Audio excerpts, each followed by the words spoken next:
Dear students, in this lecture we will discuss random variables, especially one-dimensional. First of all, we define a random variable. Random variable is nothing but looking an experiment from different angle. That is, in many experiment as written there, we are interested not in knowing which of the outcome has occurred, but in the numbers associated with them. How? For example, if 4 coins are tossed, we don't want to know about certain probability of 3 tails or probability of 2 heads, etc. But say one may be interested in knowing the number of heads, and when 4 coins are tossed, the number of heads may be 0, no head came. Okay, then 1, then 2, 3, maximum 4. And few more examples can be given also. Suppose with every head plus 1 is associated, that is 1 gain, plus 1 means gain, and with every tail minus 2 is associated, and 2 coins are tossed. If both are heads, then the number is plus 2, because plus 1 for both the heads. If both are tails, the number is minus 4, because minus 2 for one tail, and both are tails, so minus 4, like that. So that is about defining different possible statements regarding an experiment, and those statements in shape of number known as random variable. One more example given there. When a pair of dice are tossed, one may seek information about the sum of points.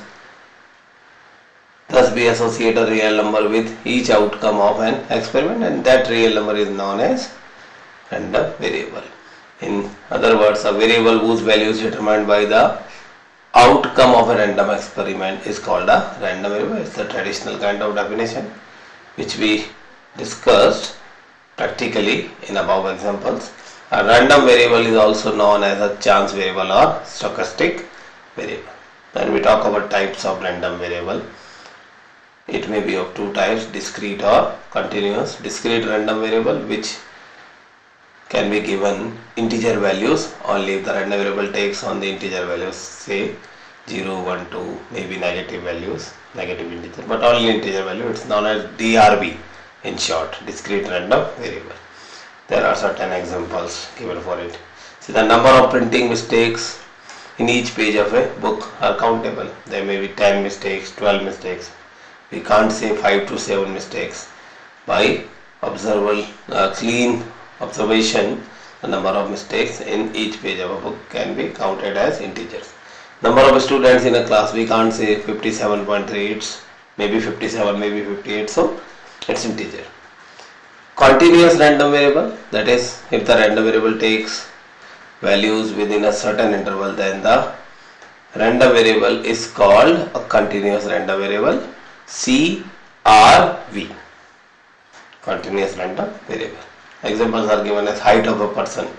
Height of a person can't be integers only.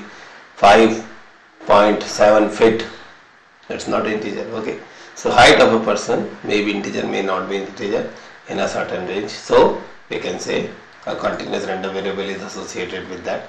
Amount of rainfall, it can't be integer only.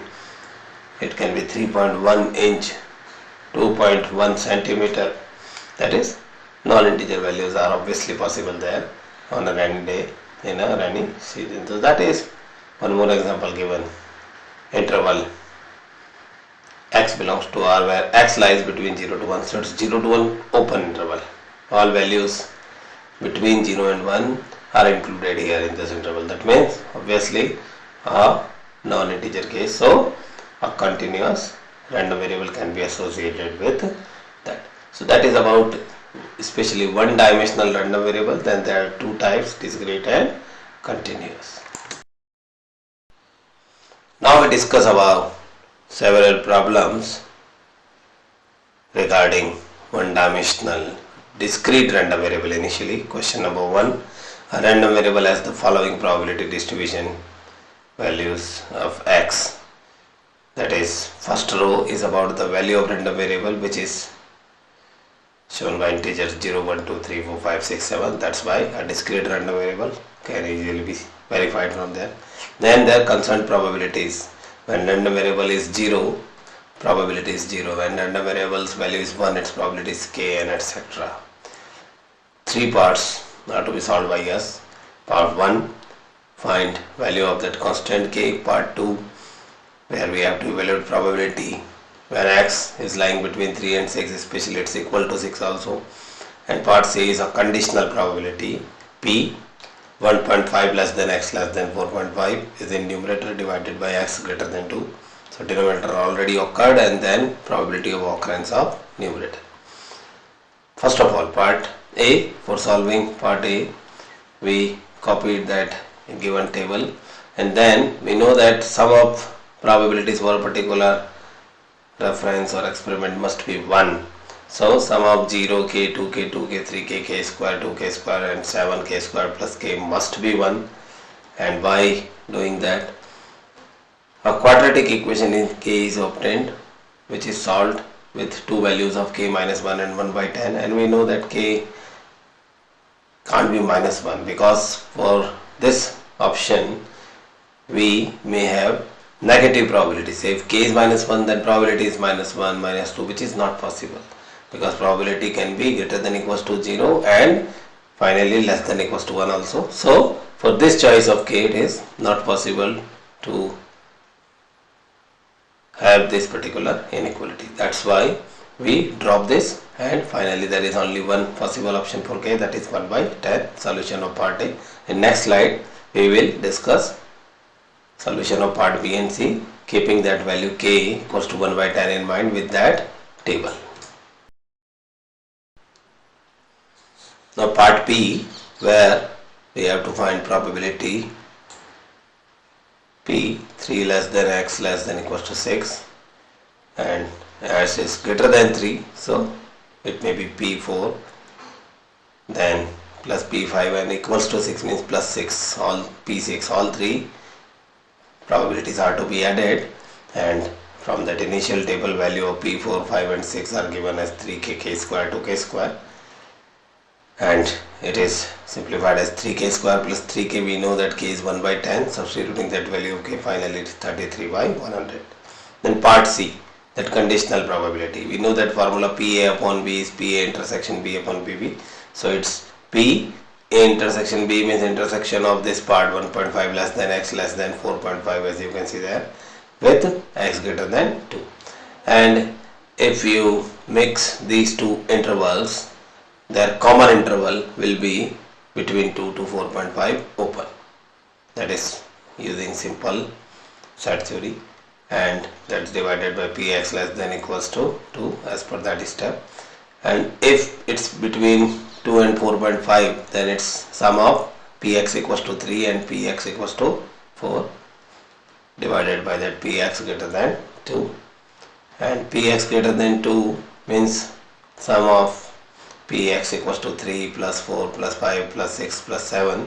Instead of doing that, we are going on reverse side, that from 1 sum of px equals to 0, px equals to 1 and px equals to 2 is subtracted. It can be done, we know that, because sum of all these probabilities 0, 1, 2, 3, 4, 5, 6 up to 7, px equals to 7 is 1. Now substituting all these values in terms of k initially, we obtained this expression, and then we know that k is 1 by 10, so finally the result is 5 by 7. Now we talk about one more problem, question number 2. A continuous random variable x that can assume any value between x equals to 1 and 4 and 0 otherwise in out of this range has the density function, probability density function usually known as, showing the probabilities altogether. It's given by fx equals to k into 1 plus x. Find this probability px less than equals to 3. First of all, we have to find value of k, as it's given as probability density function, and as you can see it's k1 plus x when x is between 1 and 4 and 0 otherwise. We changed that statement in mathematical expression, and we know that fx is PDA, probability density function. So sum of all probabilities equals to 1 means that if that PDF is integrated between whole possible range minus infinite to infinite, then minus infinite to infinite fx dx must be 1, sum of all probabilities, and that minus infinite to infinite is general possible interval, and here it can be converted into 1 to 4 only, because for all other cases fx is 0. So finally we have 1 to 4 fx dx equals to 1, and then k as a constant taken outside, 1 plus x is integrated between 1 to 4 limits. Finally we have this particular value of k 2 by 21 by solving this simple mathematical equation, and using that value of k, fx now becomes 2 by 21 into 1 plus x, and we need probability px less than equals to 3, where x lies between 1 and 4, and p x less than equals to 3 means from 1 to 3. So we have to integrate fx from 1 to 3 in next slide. As I was discussing in last step of previous slide, px less than equals to 3 means actually minus infinite to 3, but as the given PDF is lying between 1 and 4, so it's 1 to 3 fx dx, and k is kept outside, whose value is now known as 2 by 21, then integration 1 to 3 1 plus x dx. Our simple integral is solved with substituting these limits 1 to 3. Finally the value of probability is 12 by 21 simplified as 4 by 7. So in this lecture we discussed one dimensional random variable of both the kinds, discrete and continuous. In next lecture we will discuss two dimensional random variable.